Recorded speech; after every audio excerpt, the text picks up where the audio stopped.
Bien, hermanos, vamos a continuar con el tema de la iglesia, hermanos, ¿sí? Y vamos a ir a Hechos de los Apóstoles, libro de Hechos de los Apóstoles, capítulo 2, los versos del 41 al 47.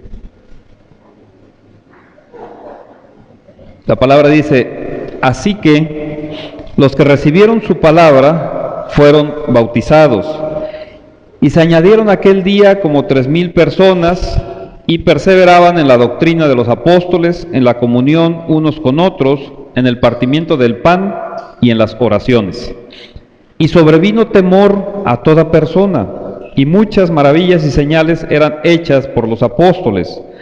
Todos los que habían creído estaban juntos y tenían en común todas las cosas.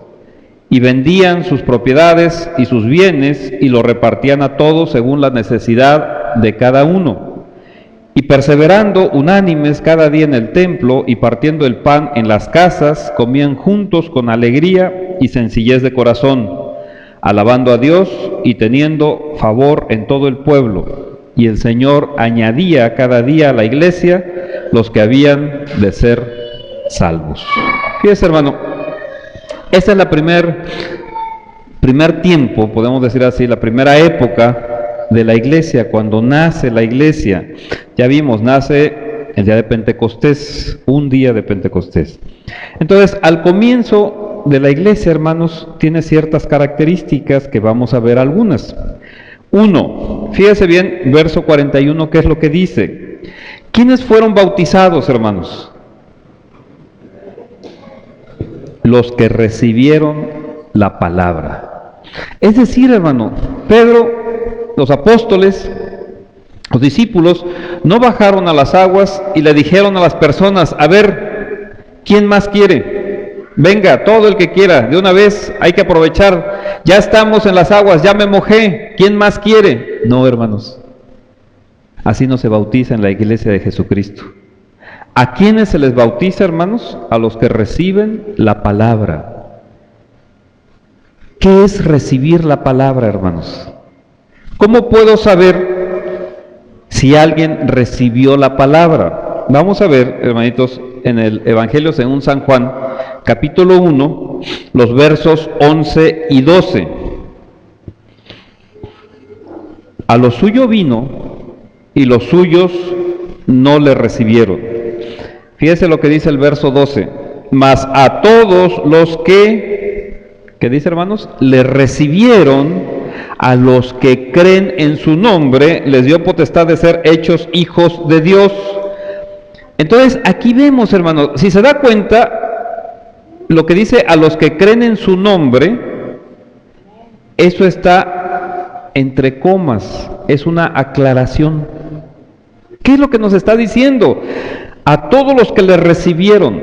¿Qué significa que le hayas recibido? ¿Qué significa que hayas recibido? La palabra dice a los que creen en su nombre. Así te das cuenta si recibieron o si alguien recibe la palabra o no. ¿Cómo? Porque crees en su nombre. Ahora,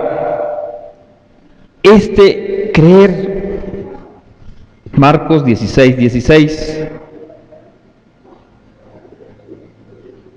El que creyere y fuere bautizado será salvo, mas el que no creyere será condenado. Fíjese bien, la condición, hermanos, es creer. Así sabemos si alguien recibió la palabra del Señor. Creer, ya lo hemos comentado en muchas ocasiones, ¿sí? En la cuestión etimológica es obedecer confiadamente, pero creer también trae otras cosas. Obedecer, obediencia es lo primero, hermanos. Entonces, la primera característica, hermanos, de la iglesia del Señor Jesucristo, yo no sé las otras iglesias, porque hay muchas, hermanos. Iglesia, ya lo decíamos el domingo pasado, es eclesia, es llamar hacia afuera, es una congregación. ¿Hay muchas iglesias? Sí. Pero una de las características para la iglesia del Señor Jesucristo, donde nosotros estamos, es creer en Jesucristo. ¿Qué es esto de creer? Ya lo vimos. Lo que dijo Pedro, como Hijo de Dios, como Señor y como Salvador. Eso es lo que creemos, hermanos. Pero también aquí, hermanos, en el verso 41 que leímos, dice, y se añadieron aquel día como 3,000 personas. Fíjese bien, un discurso, una predicación, una enseñanza de Pedro, y son 3,000. Otra son 5,000.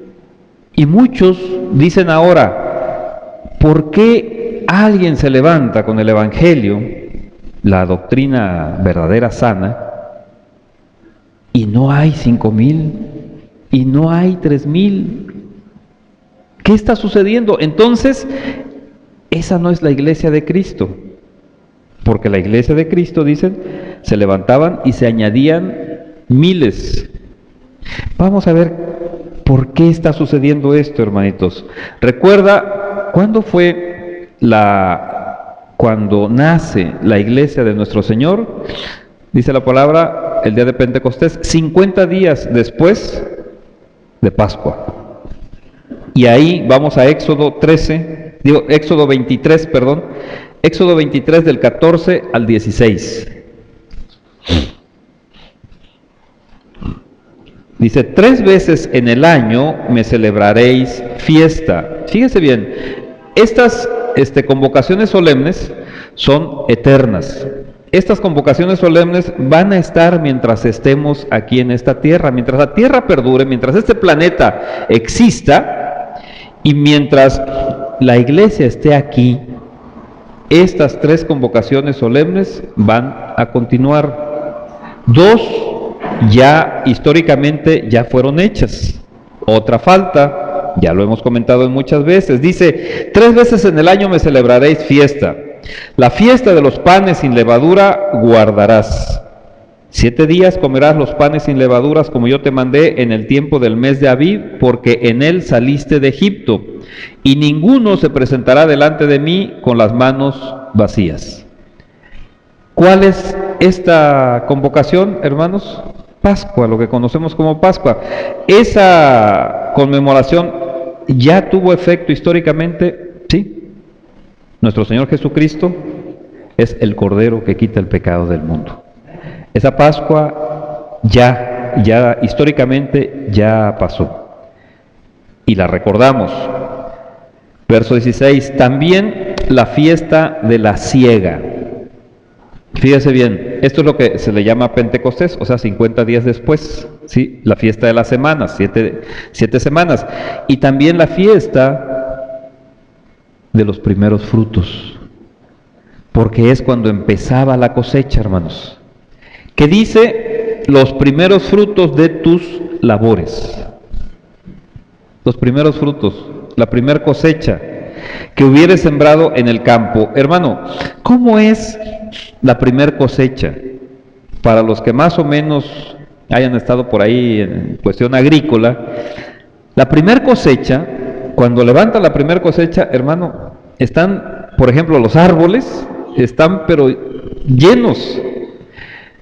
Yo recuerdo cuando visitaba a mis familiares, yo era pequeño, íbamos y ellos tenían palos de mango. Hermano, cuando empezaba la cosecha, no, eran mangos y mangos y llenábamos rejas y rejas y rejas y rejas, diferente de los últimos frutos.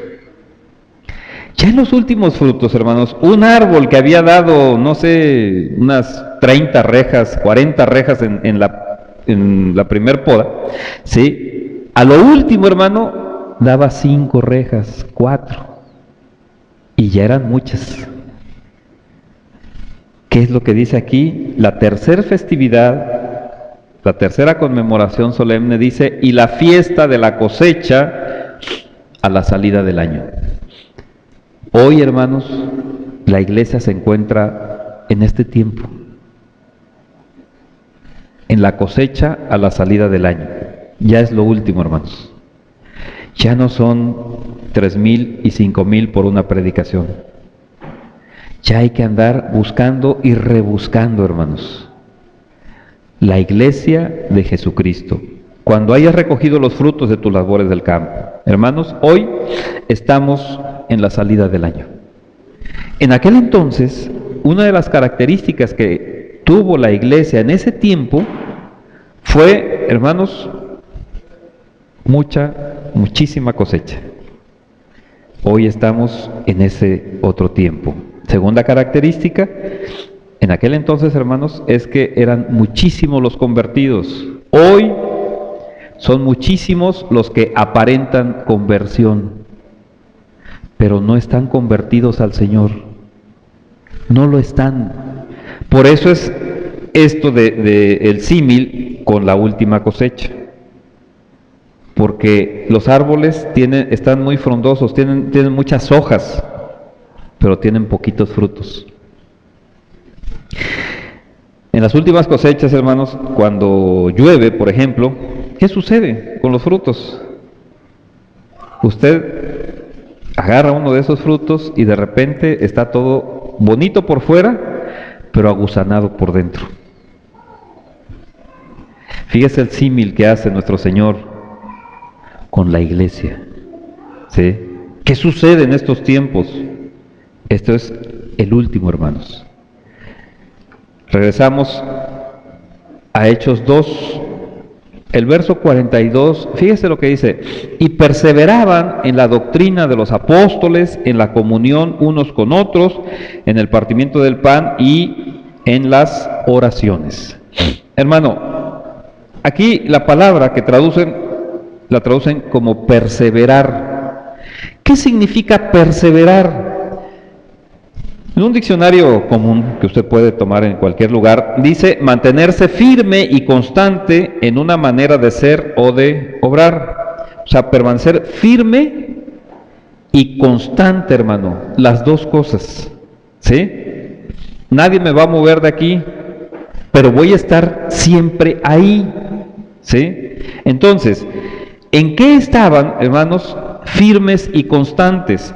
Aquí no lo va diciendo. ¿En qué? Dice, en la doctrina de los apóstoles.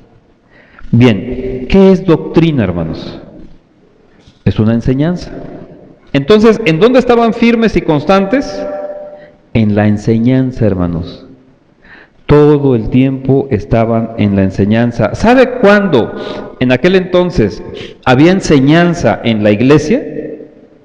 Todos los días. Todos los días, hermanos. ¿Sí?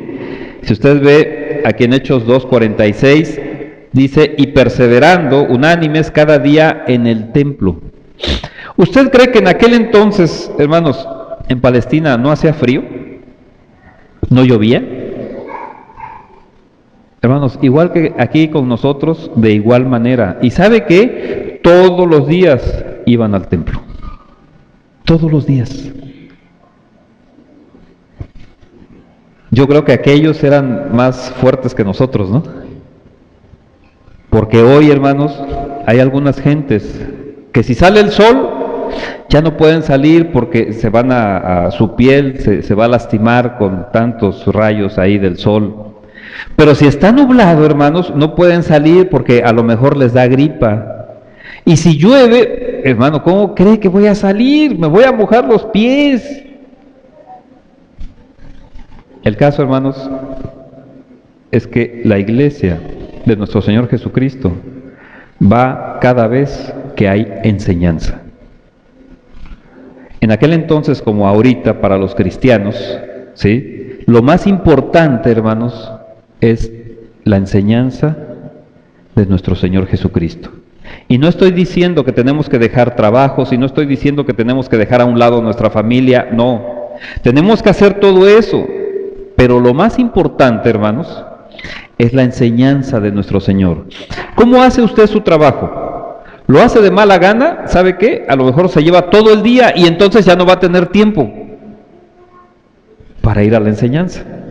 No, hermano, es que, tengo muchísimo trabajo. Sí, pero toda la mañana te la pasaste haraganeando, a lo mejor ahí platicando, o comiendo, o durmiendo. ¿Sabe qué, hermano?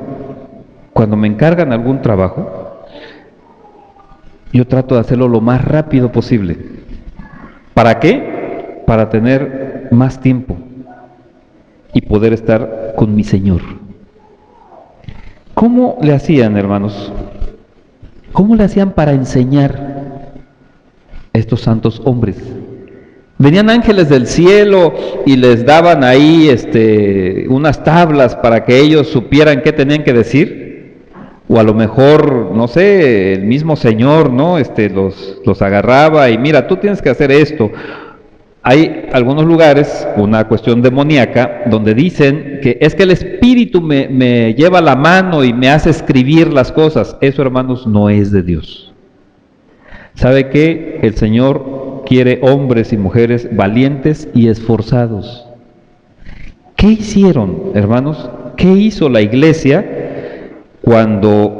Recuerde que en aquel entonces, hermanos, a los apóstoles sí se les estaba revelando la palabra, la interpretación de la palabra. Gracias a Dios ya tenemos, hermanos, toda la palabra revelada. Ya no se necesita ninguna otra cosa, solamente que el Espíritu Santo nos haga entender lo que ya tenemos en nuestras manos. Ya no hay ninguna revelación, hermanos, nueva ni nada, solamente entender lo que ya tenemos. ¿Y cómo le hacían, hermanos? ¿Qué pasaba en aquel entonces? Vamos a Hechos 6, del 1 al 4. Dice, y en aquellos días, como crecieron el número de los discípulos, hubo, fíjese bien, hermano, murmuración de los griegos contra los hebreos, de que las viudas de aquellos eran desatendidas en la distribución diaria. Entonces, los 12, aquí, hermanos, había un problema dentro de la iglesia, tanto que hasta llegó la murmuración. Eso, hermanos, es un pecado muy, muy horrible, como todos, pero es el que va carcomiendo las congregaciones. ¿Y qué pasó, hermanos? ¿Cuál fue la solución? Dice, entonces los 12 convocaron a la multitud de los discípulos y dijeron, fíjense bien lo que dijeron, hermanos. No se levantó Pedro, no se levantó Juan y dice, bueno, ¿saben qué? Nosotros vamos a servir. No se preocupen, yo voy a ser el servidor de todos. ¿Estamos llamados a servir? Claro que sí, hermanos, pero cada quien tiene que servir de acuerdo al cuerpo de Cristo. Por eso es una iglesia. ¿Y qué fue lo que dijeron? No es justo que nosotros dejemos la palabra de Dios para servir a las mesas. Fíjate bien, hermano. ¿Qué pasa con el pastor que tienes? ¿Le pides que sirva a las mesas mientras tú te vas a sentar? ¿Le pides que él le enseñe a los niños mientras tú dices, no, es que qué bueno que le está enseñando el hermano? ¿Y tú sentado o sentada? Cuando te piden una oración, espérame, le voy a hablar a mi pastor para que él venga a orar por ti. Cuando te piden algún apoyo, no, tú no te preocupes, voy por mi pastor. Cuando alguien no puede venir a la congregación porque tiene algún problema, no te preocupes, mi pastor pasa por ti en su carro. La palabra dice, no es justo que nosotros dejemos la palabra para servir a las mesas. Hermanos, ellos, sobre todo ellos, tenían esa encomienda de escribir la revelación que se les estaba dando. Y dice, buscad pues, hermanos, de entre vosotros a 7 varones de buen testimonio, llenos del Espíritu Santo y de sabiduría, a quienes encarguemos de este trabajo. Y nosotros, ¿qué dice? Persistiremos en la oración y en el ministerio de la palabra. Hermano, porque si no, ¿cómo nos vamos a llenar? Si yo le pido a mi pastor que haga todas las cosas, hermano, el pastor no es una persona superdotada que no se canse. Él tiene un cuerpo, ¿sí? Músculos, nervios, igual que cualquier otro. Igual se cansa. Y si hace todo aquello que yo lo puedo hacer, entonces ¿quién me va a nutrir de la palabra? ¿Sí? ¿Y qué hacía Pablo, hermanos? Vamos a ver Gálatas capítulo 1, los versos del 15 al 18.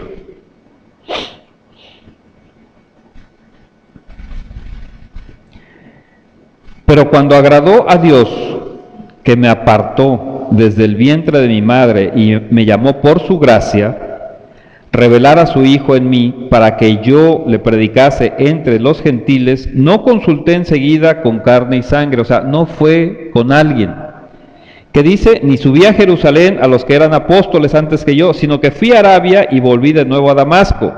Después, fíjese bien, pasados 3 años, subí a Jerusalén para ver a Pedro y permanecí con él 15 días. Hermano, ¿qué es lo que hizo Pablo? Hermanos, Pablo estuvo recibiendo toda la instrucción, como se ve en 1 Corintios, toda la instrucción de nuestro Señor Jesucristo. Él, hermanos, antes que decir, no, pues ya me convertí, voy a hacer esto. No. Él recibe la instrucción, ¿para qué? Para poder instruir, para poder enseñar, hermanos, el camino de salvación. Esta es una de las características, hermanos, de la iglesia de nuestro Señor Jesucristo. Hay personas con responsabilidad que tienen que estar, hermanos, ¿sí?, escudriñando la palabra, guiados por el Espíritu Santo para nutrir a la iglesia. Obviamente la iglesia no es, todo el cuerpo no es alguien que solamente tome de ahí. Todos tenemos la palabra ahora. En aquel entonces los apóstoles tenían que recibir todo esto para después plasmarlo por escrito y así que nos llegara a nosotros. Hoy, gracias a Dios, ya lo tenemos todos. Pero ¿en qué otra cosa perseveraban también? Dice, en la comunión unos con otros. Hermanos, no solo estaban juntos, porque no dice en la unidad unos con otros, o todos juntos, sino dice en la comunión, hermanos. Es decir, estaban en comunión, estaban como un solo cuerpo. 1 Corintios 12, 27. Vosotros pues sois el cuerpo de Cristo y miembros cada uno en particular. Todos somos el cuerpo, pero cada uno de nosotros tiene una función. Porque por eso lo dice, y miembros cada uno en particular. Hermanos, ¿qué es la iglesia? ¿Sí? Aquí vemos, la iglesia es el cuerpo de Cristo. ¿En dónde está, sí, nuestro Señor Jesucristo? ¿En dónde lo ve el enemigo de nuestras almas? ¿Dónde ve su cuerpo? Fíjese bien, lo ve aquí sobre la tierra. Cuando nuestro Señor Jesucristo estaba aquí sobre la tierra, ¿cuántas veces pecó? ¿Cuántas veces utilizó nuestro Señor Jesucristo su cuerpo para pecar? ¿Cuántas veces utilizó nuestro Señor Jesucristo su cuerpo para andar haciendo la obra del mal? Hermano, usted y yo somos ese cuerpo. ¿Es digno usted de llamarse miembro del cuerpo de Cristo? Piénselo bien, hermano. Porque esta es una de las características de la iglesia de Jesucristo. La iglesia es su cuerpo. Y su cuerpo, el cuerpo de nuestro Señor Jesucristo, es santo. Está totalmente apartado para el Señor. No tiene, hermanos, ni la más mínima partícula de tinieblas. Ni una. Si usted es del cuerpo de Cristo, usted no tiene la mínima partícula de tinieblas. Usted es santo, porque Dios es santo. Colosenses 1:18.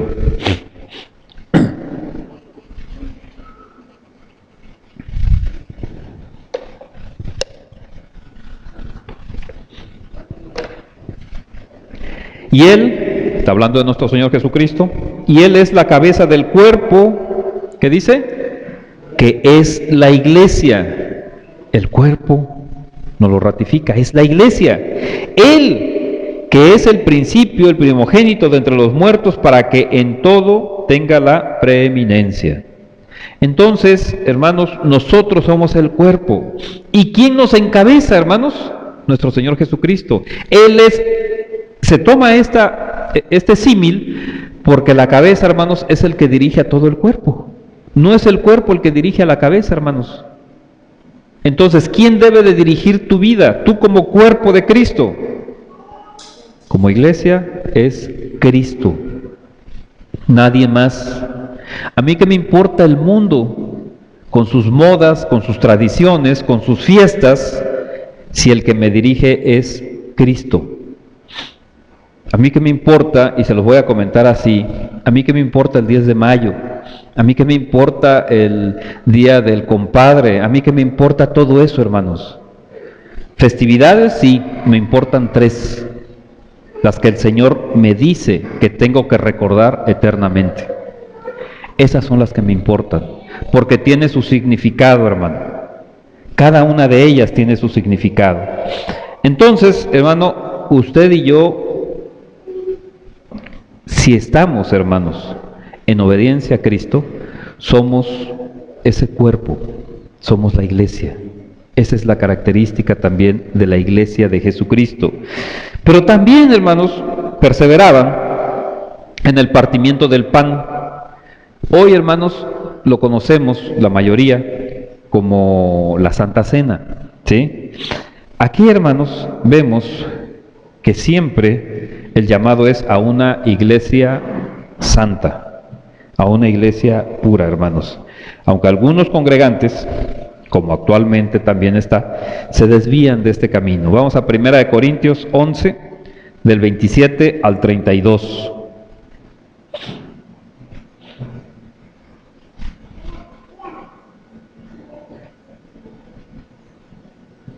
De manera que cualquiera que comiere este pan o bebiere esta copa del Señor indignamente, será culpado del cuerpo y de la sangre del Señor.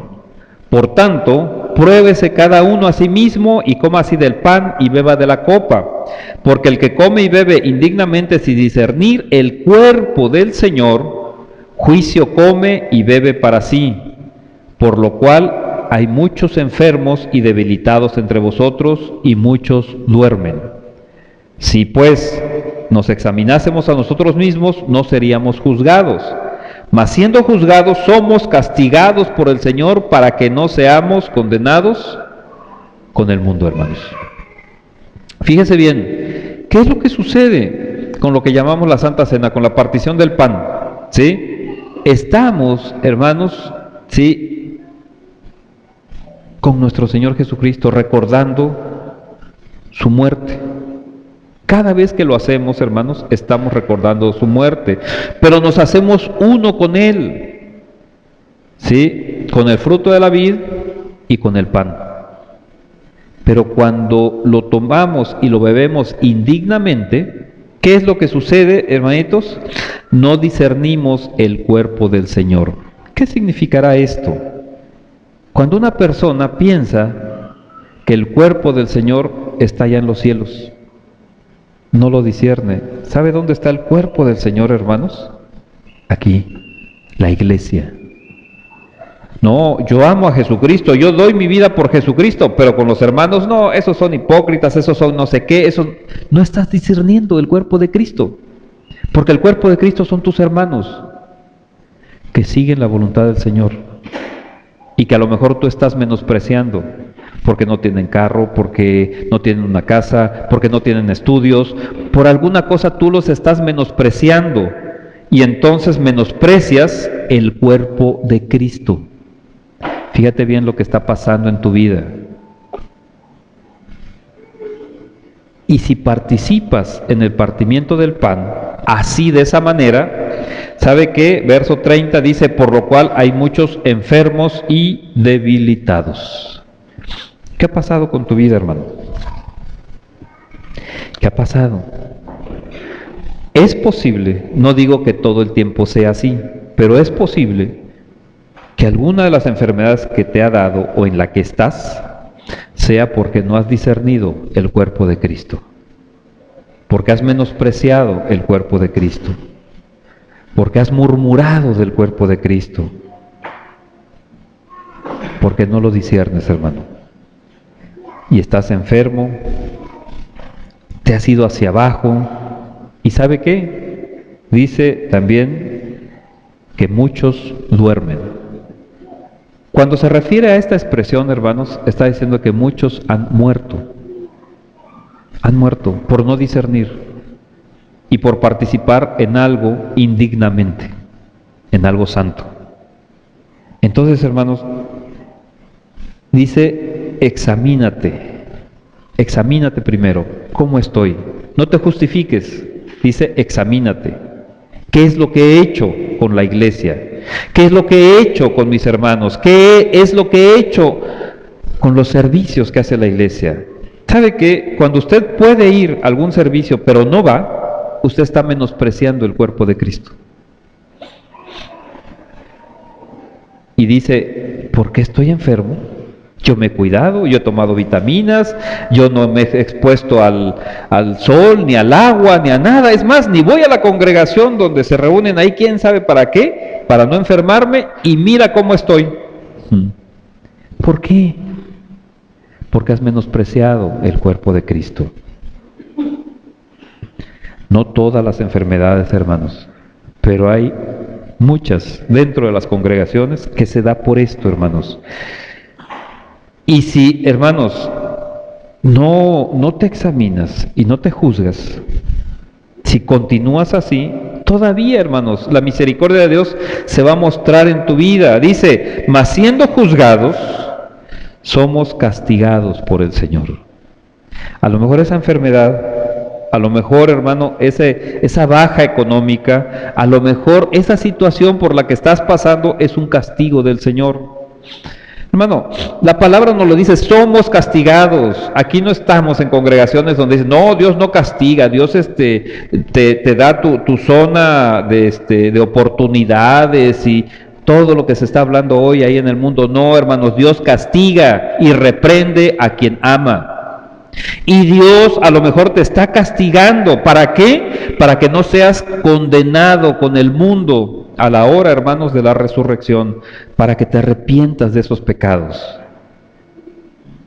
Y entonces, hermanos, camines en obediencia como iglesia.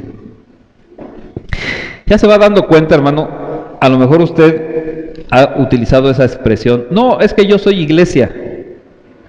Sí, hermano, claro que es usted iglesia, y usted debe de ser santo. Usted debe estar apartado para el Señor. Y lo más importante es todo lo que el Señor le diga, y lo hace. Esa es la iglesia del Señor.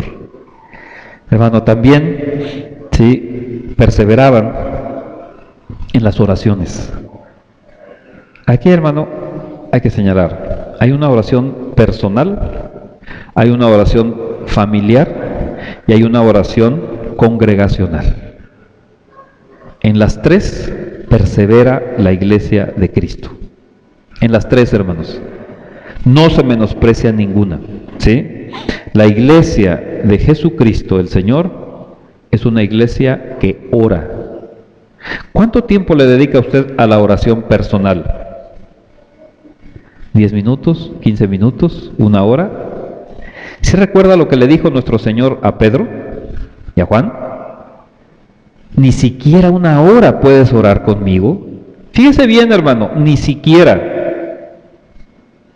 Eso está hablando de que 1 hora, hermanos, es lo mínimo que tenemos que orar al día. Es lo mínimo. ¿Cuánto ama al Señor? De acuerdo a cómo lo ama, va a ser el tiempo que va a estar con Él. Si lo ama mínimamente, cuando menos va a estar 1 hora. Pero si lo ama mucho más, por eso le comentaba, hermanos, que nosotros como cristianos tenemos que hacer rápido nuestros trabajos, tenemos que ser eficientes, no como mucha gente lo dice, no, el cristiano tiene que ser el plus y no sé qué. No, hermanos, tenemos que ser muy eficientes porque tenemos que guardar mucho tiempo para estar con el Señor. Para eso somos eficientes, no para que nos alabe el mundo, hermanos, no. Tenemos que ser eficientes para tener más tiempo, para estar con el amado. Hermanos, esta es la otra característica de la Iglesia de Cristo. Estamos unánimes, unidos, hermanos, en un solo cuerpo. Aquí no hay, en la congregación, hermanos, no hay, es que estos son de fulano, estos son de sutano, estos se apellidan perengano y cada quien está así. Y entonces el responsable de la congregación, ¿qué va a decir?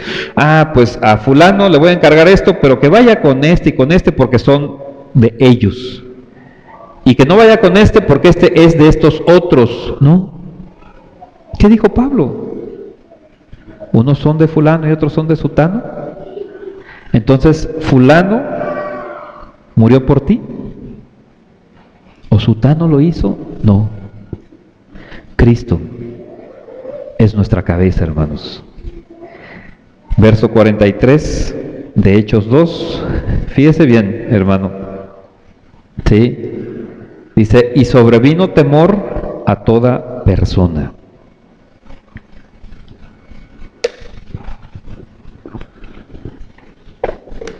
Hermano, este temor fue antes de lo que pasó con Ananías y Zafira. Este temor fue mucho antes de cualquiera, ¿sí?, que hubiera recibido tal juicio para sus vidas. Este temor, hermanos, ¿sí?, ya lo hemos visto, es un temor, hay dos tipos, un temor a Dios. Cuando digo temor a Dios es porque estoy hablando al mundo de los paganos, al mundo de los pecadores. Ese temor a Dios, hermanos, es el principio para que proceda a conversión. Es lo primero. A la persona hay que infundirle ese temor a Dios, porque es el que te puede mandar al infierno. ¿Sí? No puedes llegarle a una persona y decirle nada más, Dios te ama así como estás. No, Dios te ama, claro que sí, pero quiere que seas feliz. Y así como estás, te vas a ir al infierno. Muchas personas temen dar ese mensaje y por eso hay tantos falsos convertidos. Hermano, y hay otro temor de Dios. Ese temor de Dios es el principio, hermanos, para que el cristiano no salga del camino de salvación. El temor de Dios, lo dice la Escritura, es el principio de la sabiduría. El temor de Dios es aborrecer el mal. El temor de Dios, hermanos, es ver al pecado como algo extremadamente asqueroso. Odiamos el pecado, hermanos. Si un cristiano te dice que no odia el pecado, no es cristiano, hermanos. Lo aborrecemos totalmente y por eso no caminamos ese camino. Cuando a una persona en una congregación se le empieza a quitar el temor de Dios, ¿sabe qué? Va a empezar a caminar directo a la apostasía. Y si llega ya no hay perdón para su vida, hermanos. Entonces, el temor a Dios es el principio con el que un pagano, hermanos, puede convertirse a Dios. Y el temor de Dios es el principio en el que el cristiano, hermanos, es protegido para no salirse del camino de salvación. Actualmente, hermanos, existen muchas personas que dicen que tienen temor a Dios, siendo cristianos, pero no es cierto, hermanos. Esto sucedió Antiguo Testamento también. Los samaritanos, hermanos, ahí cuando llegan, ¿sí?, después de que sacaron a todos, regresan a Samaria, pero regresan combinados con gente externa, con gente que no era del pueblo de Dios. Y entonces esa mezcla produce, hermanos, un sentimiento de querer servirle a Dios, pero realmente servirle a los demonios. Vamos a Segunda de Reyes, capítulo 17. los versos del 32 al 41.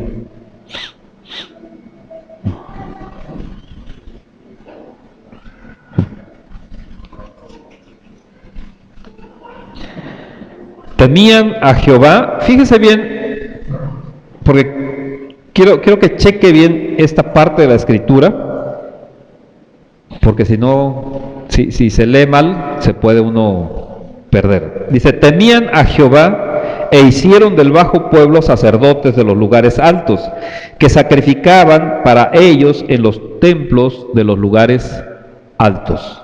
Fíjese bien cómo está esto de temían a Jehová. Temían a Jehová y honraban a sus dioses, según la costumbre de las naciones de donde habían sido trasladados. Hasta hoy hacen como antes. Fíjese bien, ¿cómo hacen hasta hoy? Ni temen a Jehová, ni guardan sus estatutos, ni sus ordenanzas.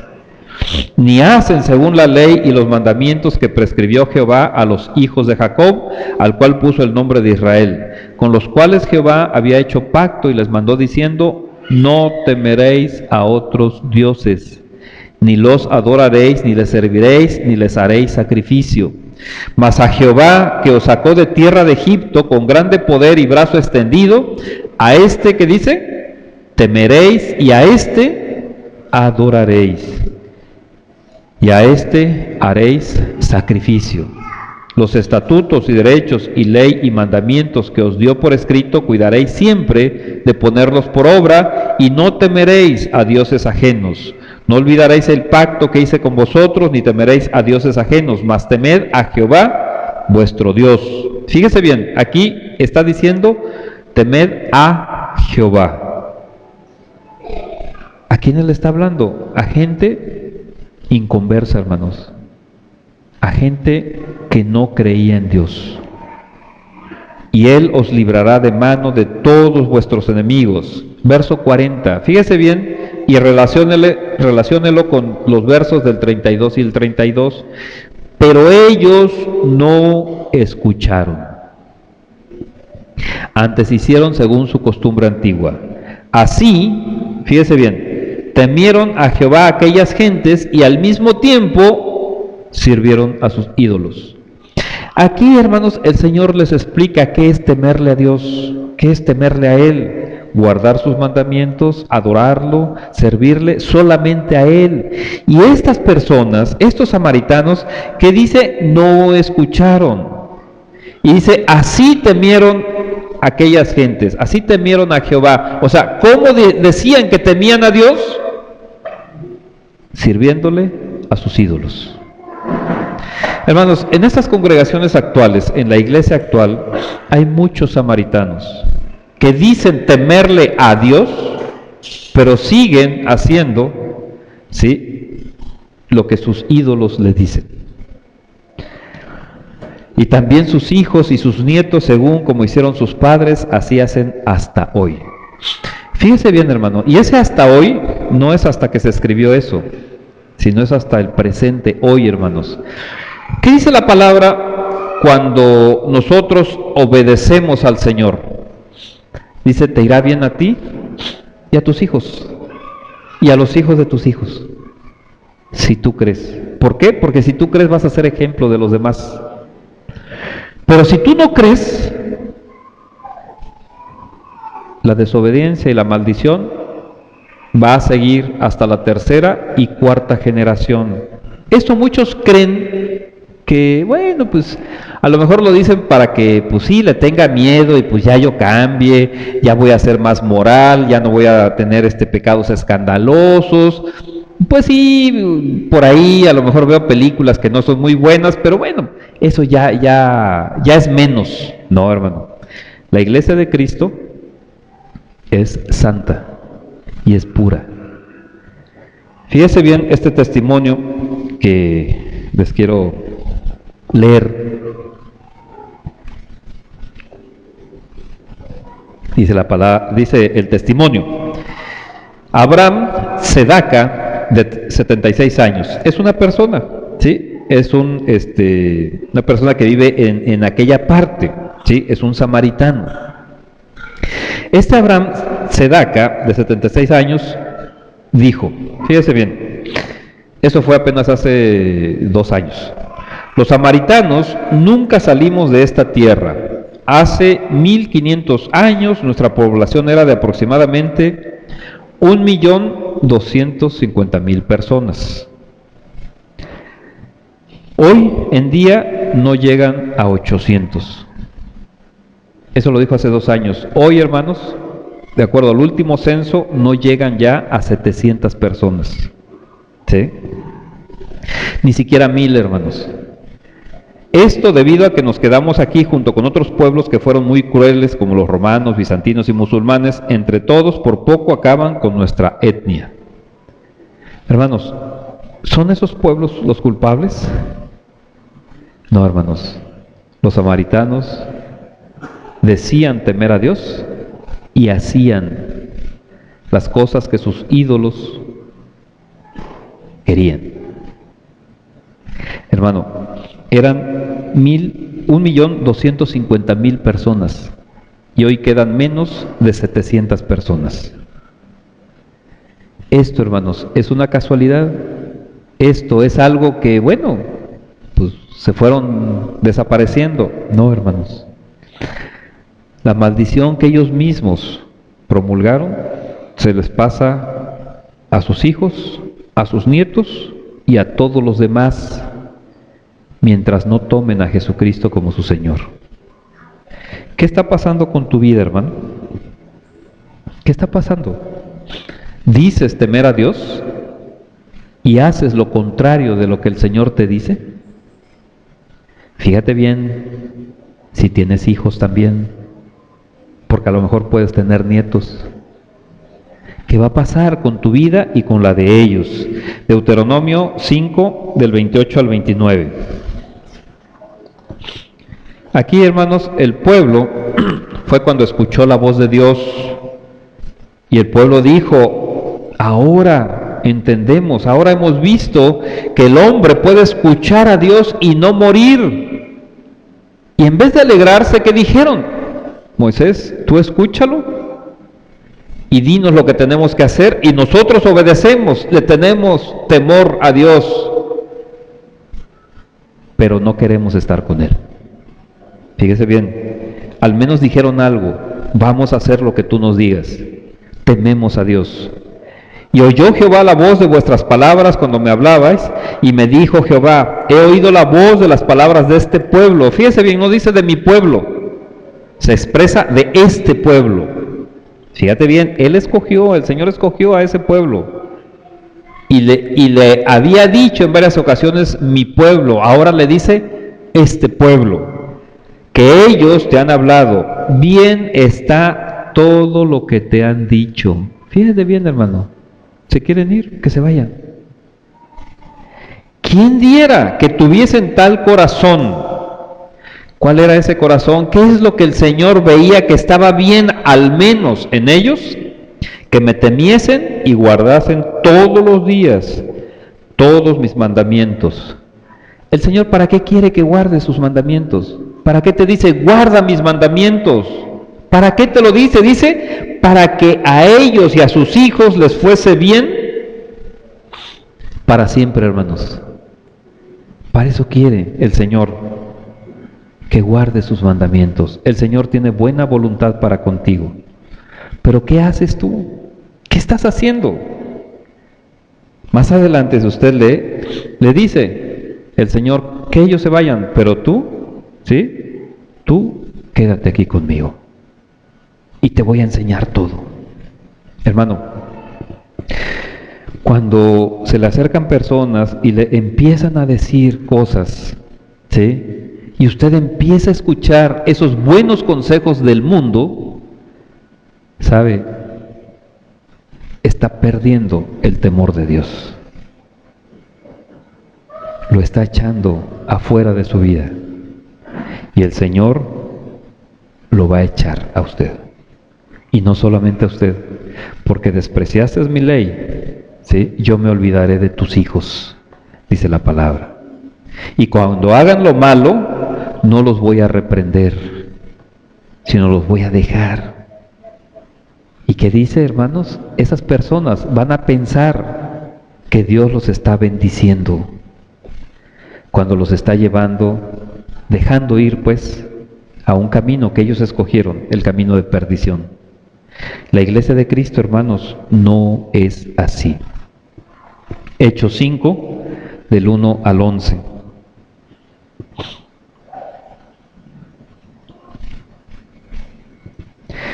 Pero cierto hombre llamado Ananías, con Safira, su mujer, vendió una heredad. Fíjese bien, hermano, aquí volvemos al primer tiempo de la iglesia. Y efectivamente, hermanos, aquí en este tiempo, ¿sí? Muchos luego de repente dicen, no, es que la ley del diezmo y todo eso, efectivamente, hermanos. Regresamos un poquito a Hechos 2, ¿sí? El verso 44 y 45. Todos los que habían creído estaban juntos y tenían en común, ¿qué dice? Todas las cosas. Fíjese bien, y vendían sus propiedades y sus bienes. Hace muchos años, en un instituto que estuvimos, hermanos, el que estaba ahí al frente venía de ese grupo de amistad que nos estaba dando esa clase, no sé, no sé por qué lo permitieron, pero bueno.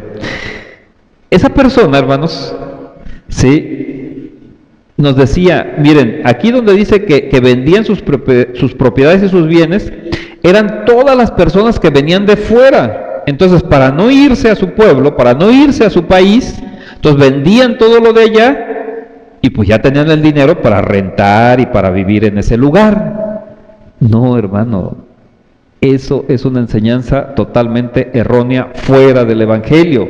¿Qué es lo que dice? Y vendían sus propiedades y sus bienes y los repartían, ¿qué dice? A todos, según la necesidad de cada uno. Hoy, hermanos, ¿por qué no se hace esto en las iglesias de Jesucristo?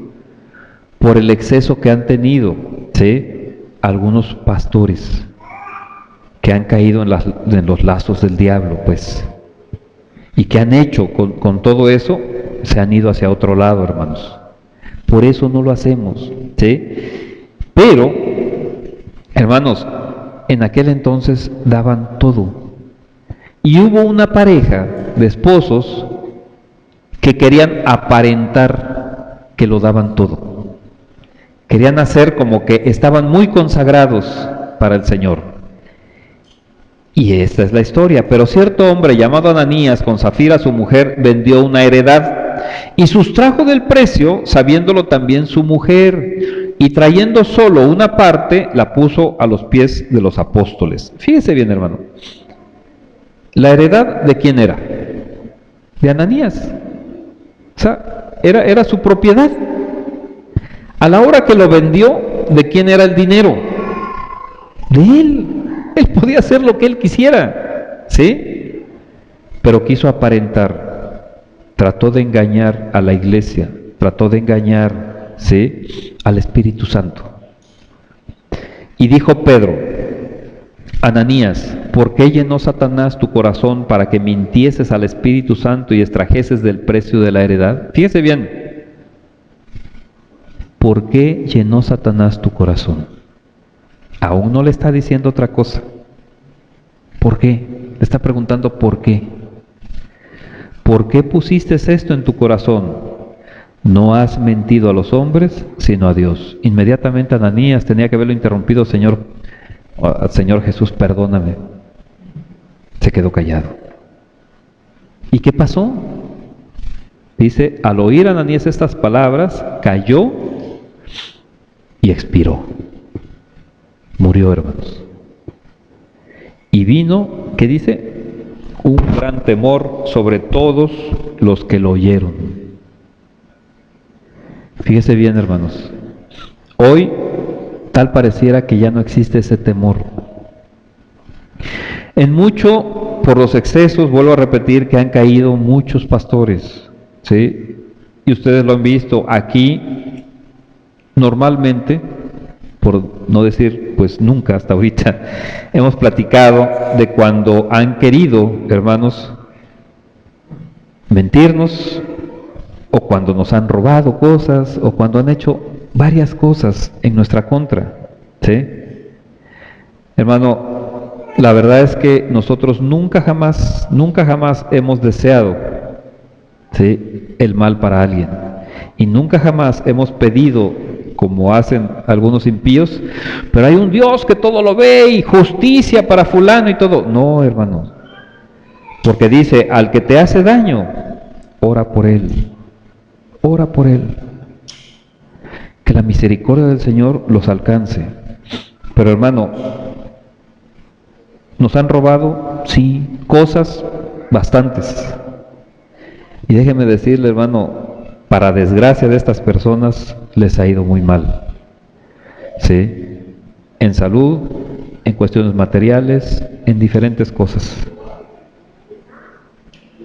Hermano, algún día daremos algunos testimonios para ese temor reverente hacia Dios.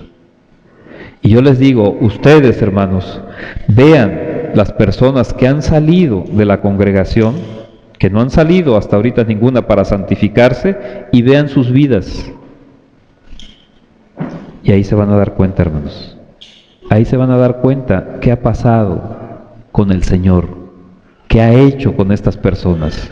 Y les digo, hay que orar hacia el Señor para que les muestre hacia dónde van caminando. Y levantándose los jóvenes, lo envolvieron, sacándolo, lo sepultaron. Pasado un lapso como de 3 horas, sucedió que entró su mujer, no sabiendo lo que había acontecido. Entonces Pedro le dijo, dime, ¿vendiste en tanto la heredad? Y ella dijo, sí, en tanto. ¿Qué pasó, hermanos? También mintió, porque no fue eso en lo que lo vendieron. Y Pedro le dijo, ¿por qué conviniste en tentar al Espíritu del Señor? Y aquí a la puerta los pies de los que han sepultado a tu marido y te sacarán a ti. Al instante ella cayó a los pies de él y expiró. Y cuando entraron los jóvenes la hallaron muerta y la sacaron y la sepultaron junto a su marido. Y vino gran temor sobre toda la iglesia y sobre todos los que oyeron estas cosas. Hermano, la mujer, cuando llegó al Seol, a lo mejor empezó a gritar, no, yo no debo de estar aquí, la culpa es de mi marido, porque él es la cabeza, yo no. Hermano, el hombre y la mujer tienen su responsabilidad para la salvación. ¿Sí? Tú como esposa no puedes decir, es que yo no me voy a convertir hasta que mi cabeza se convierta. No, porque en dignidad tú eres tan digna como tu esposo. Y el esposo, efectivamente, tiene que cuidar a su esposa, porque para eso también estamos llamados los varones. Pero hermano, en esta zona he escuchado demasiadas veces decir a la esposa, no, yo como queriéndose justificar ante Dios, yo me porto mal, yo hago todo esto, sí, pues, mira, mi esposo, él es el que me debe dar ejemplo, él es el que tiene que hacer las cosas, si él las hace, yo las hago. Y de repente, hermanos, el esposo se convierte y entonces la esposa dice, pero que se acuerde cuando era bien malo. Yo por eso no me convierto. Hermano, aquí el hombre y la mujer tienen la responsabilidad frente a Dios. La mujer, ¿qué pasos quiso seguir? El del esposo sabiendo que estaba mintiendo. El Señor, ¿cómo la juzgó? Muerte eterna, hermano. Deje que hubiera sido nada más la muerte aquí. Esto nos habla de muerte eterna y un gran temor, hermanos. ¿Sí? Eso es lo que tiene que haber en la iglesia, hermanos, el temor de Dios. Y por los nuevos que van llegando, se les debe de dar un temor a Dios, hermanos, ¿sí? Entonces, hermanitos, este temor nos lleva a obediencia. Y si somos obedientes, ¿qué nos dice la palabra? Vamos a ser felices, nosotros y nuestros hijos, ¿sí? No por un tiempo, hermanos, sino para siempre. Esta es otra característica de la iglesia, hermanos. La iglesia guarda el temor de Dios. No anda haciendo lo que el mundo quiere. No anda haciendo festividades, ni anda pensando, ni anda predicando filosofías. No. Lo que el Señor nos dice. Hermanos, otra, hermanos, de las características, cuando dice en el verso 43, y muchas maravillas y señales eran hechas por los apóstoles. Hermanos, aquí vamos por tiempo, vamos a dejarlo para el próximo domingo. Solamente quiero comentarles algo así de rápido, hermanitos. La iglesia del Señor, siendo santa, siendo apartada para el Señor, es una iglesia misericordiosa y poderosa, hermanos. Vamos a Mateo 10:8.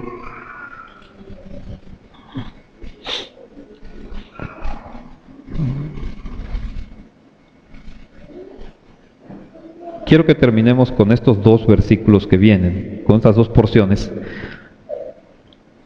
porque tú y yo, hermanos, estamos llamados para llevar el nombre de nuestro Señor Jesucristo a todo este mundo perdido, pero con poder, hermanos.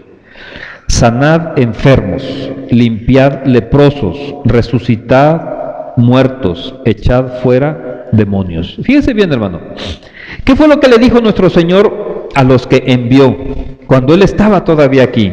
Porque después dice, y estas maravillas vieron que se hacían, y más van a ver, porque yo voy al Padre. ¿Qué es lo que les dice nuestro Señor? Es lo mismo que te dice a ti, tú que eres obediente. Dice, sanad enfermos. Fíjate bien, hermano. ¿Hay alguien enfermo? ¿Hay alguien que está mal? Activa la fe que el Señor ya te ha puesto. Ve en el nombre del Señor. Si estás en obediencia, ve en el nombre del Señor. Sana. Pídele al Señor, sana a esta persona. Hay enfermedades, hermanos, que yo en lo personal no sé qué son. De acuerdo a los análisis que les hacen los médicos, no saben qué son. Pero el Señor sí sabe. No te preocupe cómo se llame esa enfermedad. Ocúpate de llevar al Señor. Que tú vayas en el nombre del Señor. Y que tú estés en santidad. Limpiad leprosos. La lepra, hermanos, ¿qué es? Símbolo del pecado. ¿Sí?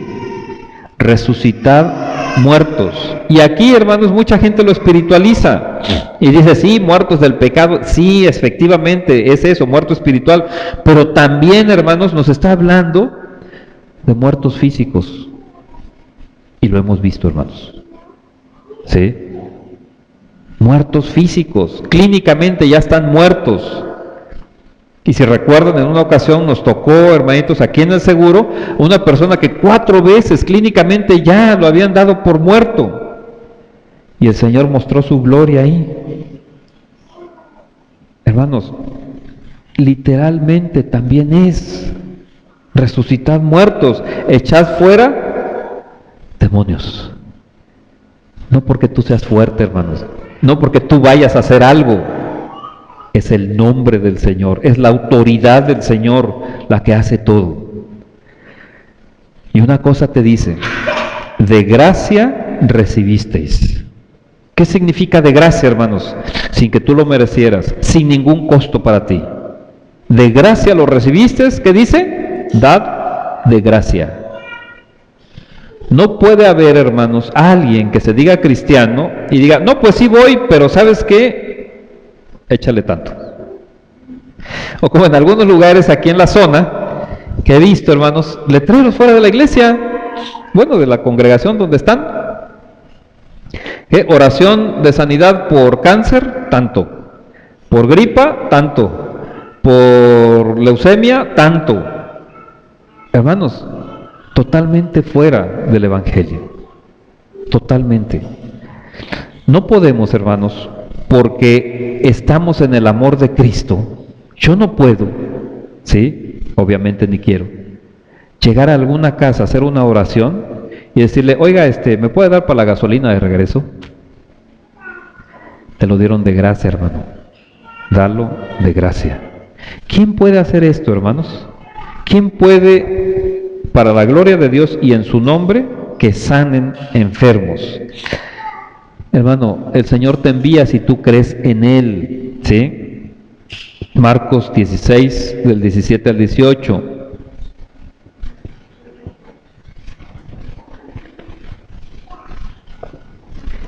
Y estas señales seguirán a los que creen.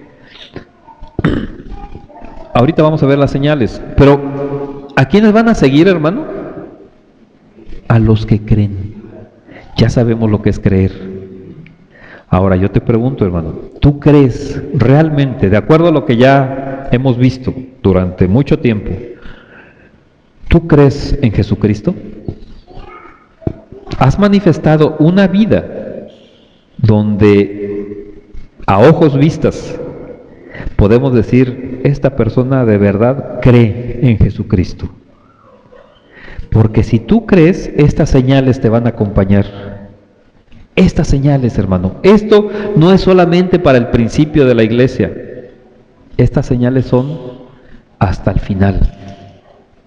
Dice, en mi nombre echarán fuera demonios. Hablarán nuevas lenguas. Tomarán en las manos serpientes, y si bebieren cosa mortífera no les hará daño. Sobre los enfermos pondrán sus manos y sanarán. Fíjese bien, hermano, estas señales, ¿sí? El Señor prepara y está haciendo una iglesia, ¿sí? Humilde, una iglesia santa, una iglesia misericordiosa, una iglesia poderosa, hermanos. Y aquel que obedece, aquel que cree en su nombre, Él es la iglesia de Cristo.